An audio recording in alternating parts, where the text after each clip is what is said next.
بسم الله الرحمن الرحيم يا أيها الرسول بلغ ما أنزل إليك من ربك وإن لم تفعل فما بلغت رسالته والله يعصمك من الناس إن الله لا يهدي القوم الكافرين۔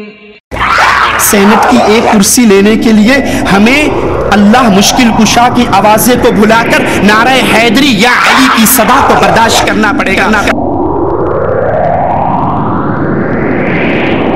اور یہ دھرتی جہاں پر دربار لسوڑی شاہ، پھسوڑی شاہ، ایٹ شاہ، کاما والی سرکار کے نہیں تھے، جہاں زید بن خطاب کا خطبہ تھا۔ دستار کے ہر تار کی تحقیق ہے لازم، دستار کے ہر تار کی تحقیق ہے لازم، ہر صاحب دستار معزز نہیں ہوتا۔ یا ایھا النبی،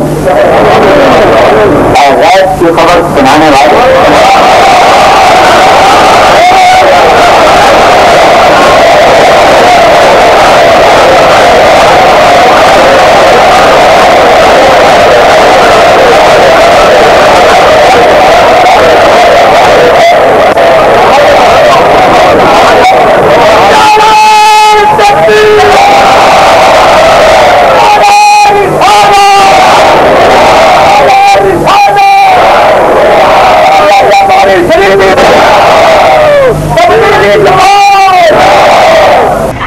جو یا علی مدد کا نعرہ لگاتا ہے کیا وہ رب کو گالی نہیں دے رہا؟ جو یا رسول اللہ مدد کی صدائیں بلند کرتا ہے کیا وہ رب کا دشمن نہیں ہے؟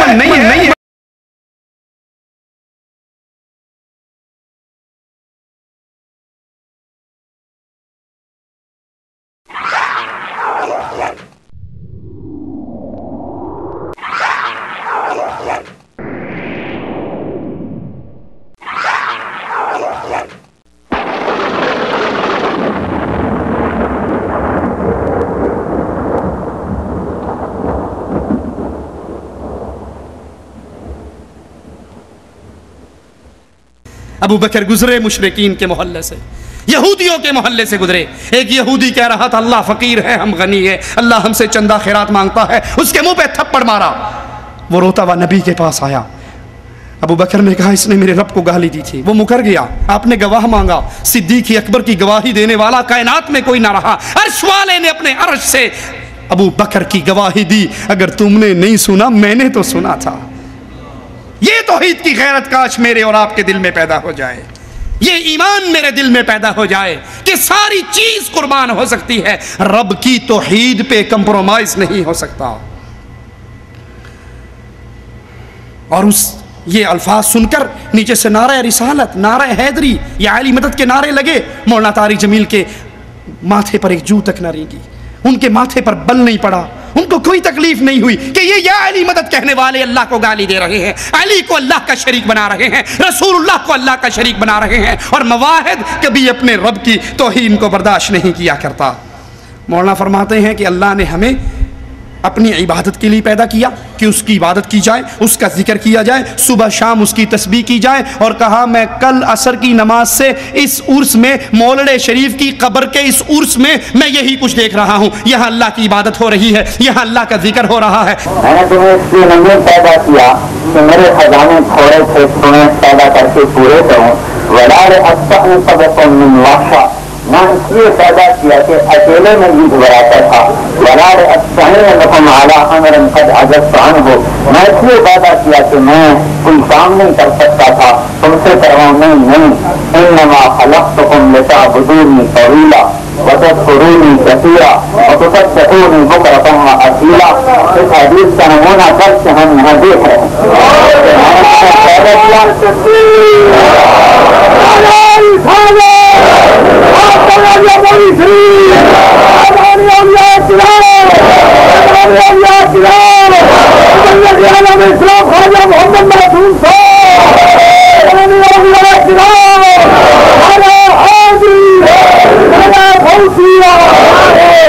لا لا حول ولا قوت الا باللہ. جو قبروں پہ سجدہ ریز ہیں مولانا اس کو اللہ کی عبادت کہہ رہے ہیں. جو حق ہو کے نعرے مار کر محمد کی مخالفت کر رہے ہیں صلی اللہ علیہ وسلم صرف ان کو جوڑنے کے لیے کہ امت کو توڑو نہیں امت کو جوڑو.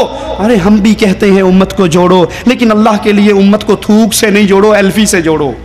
یہ امت شرک پہ باقی رہے. رب محمد کی قسم جوڑ نہیں ہو سکتا. اور اگر شرک کو مٹا دیا جائے لا الہ الا اللہ پہ امت آ جائے اس امت میں دوبارہ توڑ نہیں ہو سکتا. میرے شیخ میرے استاد اللہ ان کی قبر کو جنت کا باغ بنائے, حافظ عبداللہ بہاولپوری رحمۃ اللہ علیہ. بہاولپور کے اندر ایک کانفرنس ہوئی حکومت کی طرف سے, کمشنر موجود ہے, وہ آ کر اتحاد امت پہ تقریریں کروا کر گلے ملوا کے جانے لگا. آخری بیان حافظ صاحب کا تھا. حافظ صاحب نے کہا کمشنر صاحب مشرک اور مواحد کا اتحاد نہیں ہو سکتا جب تک مشرک شرک سے توبہ نہ کر لے. مثال دی کہ ایک لکڑی یوں ہے ایک یوں ہے, ترخان کو دو اس پہ کیل مارے, کبھی کیل نہیں مارے گا, پہلے رندہ مارے گا.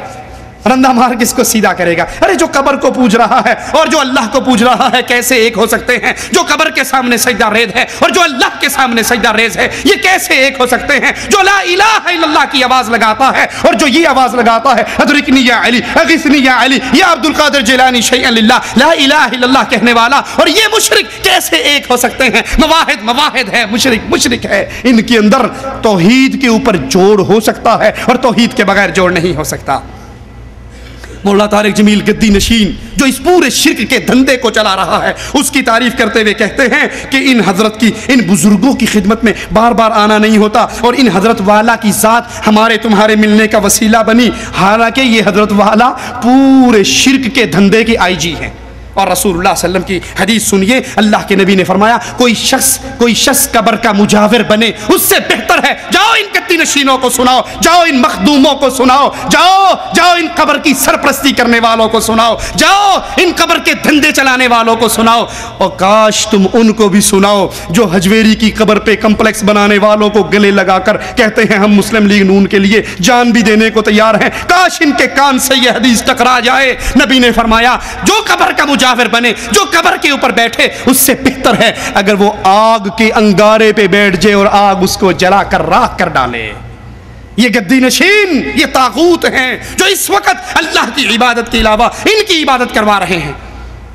مولانا فرماتے ہیں جیسے اللہ کی تعریف کرنا ناممکن ہے, جس طرح اللہ کی تعریفیں ناممکن ہیں ویسے ہی رسول اللہ صلی اللہ علیہ وسلم کی تعریفیں ناممکن ہیں. سارے سمندر سیاہی بنا دو, ساری سیاہیاں ختم ہو جائیں گی لیکن رسول اللہ کی تعریف ختم نہیں ہوگی. حضرت قرآن تو یہ شان اللہ کی بیان کر رہا ہے, آپ یہ شان رسول اللہ کی بیان کر رہے ہیں. کس قرآن کی آیت سے, نبی کی کس حدیث سے؟ اللہ کے نبی صلی اللہ علیہ وسلم کو ایک صحابی نے صرف اتنا ہی کہہ دیا تھا ما شاء اللہ و شئت, جو اللہ چاہے اور جو رسول اللہ چاہے. نبی ٹیک لگا کر بیٹھے تھے, سیدھے ہو کر بیٹھے اور کہا اجعلتنی للہ ندن, تو نے مجھے اللہ کا شریک بنا دیا. قل ما شاء اللہ وحدہ, یہ نہ کہے جو اللہ چاہے جو نبی چاہے, اللہ نبی وارث, اللہ نبی کی مرضی, اللہ نبی کا کرم. قل ما شاء اللہ وحدہ, بلکہ یہ کہ جو تنہا اللہ چاہتا ہے وہ ہوتا ہے, جو اللہ نہیں چاہتا وہ ہو نہیں سکتا.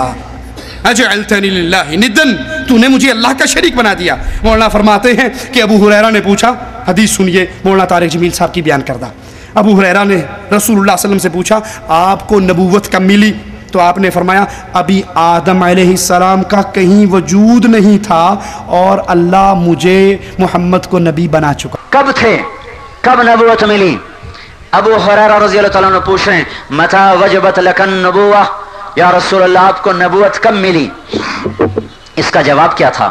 اس کا جواب یہ تھا کہ آپ ارشاد فرماتے 40 سال کی عمر میں رمضان شریف کے مہینے میں 17 تاریخ کو غار حرا میں میرے پاس فرشتہ آیا اور مجھے نبوت دے گیا. یہ اس کا جواب تھا. جواب کیا آیا؟ یہ جواب نہیں دیا. جواب کیا آیا؟ کنت نبیا وان آدم بین الروح والجسد, ابھی آدم علیہ السلام کا کہیں وجود نہ تھا اور اللہ مجھے نبی بنا چکا تھا.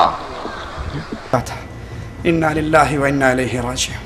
اے کاش مولانا آپ ہر پڑی ہوئی چیز کو بیان کرنے سے پہلے ایک لمحے کے لیے رک کر یہ تو سوچ لیں کیا یہ اللہ کے نبی کی حدیث ہے یا آپ کے ذمہ جھوٹ باندھا گیا ہے؟ کیونکہ رسول اللہ صلی اللہ علیہ وسلم نے فرمایا من کذب علی متعمدا، جو جان بوجھ کے بغیر تحقیق کے میرے اوپر جھوٹ باندھتا ہے وہ اس دنیا میں رہتے ہوئے اپنا ٹھکانہ جہنم میں بنا لے، او کما قال علیہ الصلوۃ والسلام۔ کاش اس من گھڑت روایت، اس جھوٹی روایت کو فرمان رسول کہتے ہوئے آپ کی زبان لڑکھڑا جاتی، آپ رک جاتے۔ یہ حدیث رسول نہیں ہے، یہ جھوٹ ہے جو محمد رسول اللہ صلی اللہ علیہ وسلم کے ذمہ لگایا گیا۔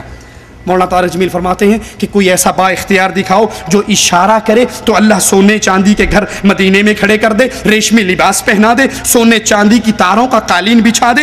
لیکن نبی اتنے با اختیار ہونے کے باوجود مدینے کے کچے گھر کے اندر آپ نے ساری زندگی گزار دی۔ نبی مختار کل ہیں، نبی با اختیار ہیں، یہ دعویٰ مولانا طارق جمیل کا اپنے سامنے رکھنا اور قرآن حکیم کی آیات کو سننا۔ وَقَالُوا لَن نُؤْمِنَ لَكَ حَتَّى تَفْجُرَ لَنَا مِنَ الْأَرْضِ يَنبُوعًا، کفار مکہ جن کی ہدایت کے لیے نبی تڑپتے تھے، جن کے بارے میں قرآن کہتا ہے اے نبی فَلَعَلَّكَ بَاخِعٌ نَفْسَكَ عَلَىٰ آثَارِهِمْ إِن لَّمْ يُؤْمِنُوا بِهَٰذَا الْحَدِيثِ آسَفًا، اس غم میں کہیں اپنے آپ کو ہلاک تو نہیں کر لوگے کہ یہ لوگ مسلمان کیوں نہیں ہوتے؟ اب وہ سارے مسلمان ہونے کے لیے آئے لیکن نبی سے کچھ ڈیمانڈ کر رہے ہیں کہ ہم تیرے اوپر ایمان لے کر آئیں گے، پہلے تو اس مدینے کی زمین سے چشمے جاری کر کے دکھا۔ او تکون لک جنت من نخیل وعنب، تیرے لیے باغات ہوں جس میں کھجوریں ہوں، جس میں انگور ہو، فتفجر الانہار، اس کے درمیان نہریں، خلالہا تفجیرا، تو اس کے درمیان نہریں چلا کر دکھائے، تیرے ذاتی باغات ہو جس میں نہریں چلتی ہو۔ او تسقط السماء كما زعمت علينا كسفا او تأتي بالله والملائكة قبيلا، یا آسمان کو ٹکڑے ٹکڑے کر کے ہمارے اوپر گرا دے جیسے تو گمان کرتا ہے، یا اللہ اور فرشتے ہمارے سامنے لا کر کھڑے کر دے۔ او یکون لک بیت من زخرف، یا تیرے لیے سونے کا گھر ہو، او ترقا فی السماء، یا تو آسمان میں چڑھ جائے۔ یہ ساری ڈیمانڈ کر رہے ہیں تیرے لیے سونے کے گھر ہوں۔ مولانا طارق جمیل کہتے ہیں نبی اتنے با اختیار، اشارہ کر دے سونوں کے گھر بن جائیں۔ دنیا دفع کرو، جنت کے دروازے کھل جائیں اور جنت کے خزانے زمین پہ آ جائیں۔ اتنی طاقت رکھنے کے باوجود وہ پیٹ پہ پتھر باندھ کے زندگی گزار رہا ہو۔ کوئی ایسا بادشاہ دکھاؤ جس کی انگلی کے اشارے پر دشمنوں کا اللہ تعالیٰ خاتمہ کر دے، خاتمہ نہیں تباہ و برباد کر دے، اور پھر انہی دشمنوں کے ہاتھوں پتھر کھاتا ہوا انہیں دعائیں دیتا جا رہا ہو۔ کوئی ایسا با اختیار دکھاؤ، کوئی ایسا با اختیار مجھے دکھاؤ جو اگر اشارہ کرے تو اللہ تعالیٰ سونے چاندی کے گھر مدینے میں کھڑے کر دے، ریشمی لباس پہنا دے، سونے چاندی کی تاروں کے قالین بچھا دے، جنت کی سواریاں دروازے پر باندھ دے، اس کے باوجود کچے گھر میں زندگی گزار جائے۔ اور یہ کفار مکہ کہہ رہے ہیں مسلمان ہونے کے لیے تیار ہیں، تیرے باغات ہوں، تیرے سونے کے گھر ہوں، تیرے لیے باغات میں نہریں چلتی ہوں۔ اللہ با اختیار، یاد رکھنا اہل حدیث کے ادنا سے بیٹے کا جملہ، اللہ با اختیار، کائنات ساری بے اختیار، وہ با اختیار اللہ اپنے نبی سے کہتا ہے اے نبی کہو قل سبحان ربی، اے یہ ڈیمانڈ کرنے والوں میرے لیے سونے کے گھر ہوں، یہ ڈیمانڈ کرنے والوں آسمان گر جائے، یہ ڈیمانڈ کرنے والوں میرے باغات ہوں اس میں نہریں چلتی ہو، سنو قل، اے نبی کہہ دو سبحان ربی، میرا اللہ پاک ہے، هل كنت الا بشر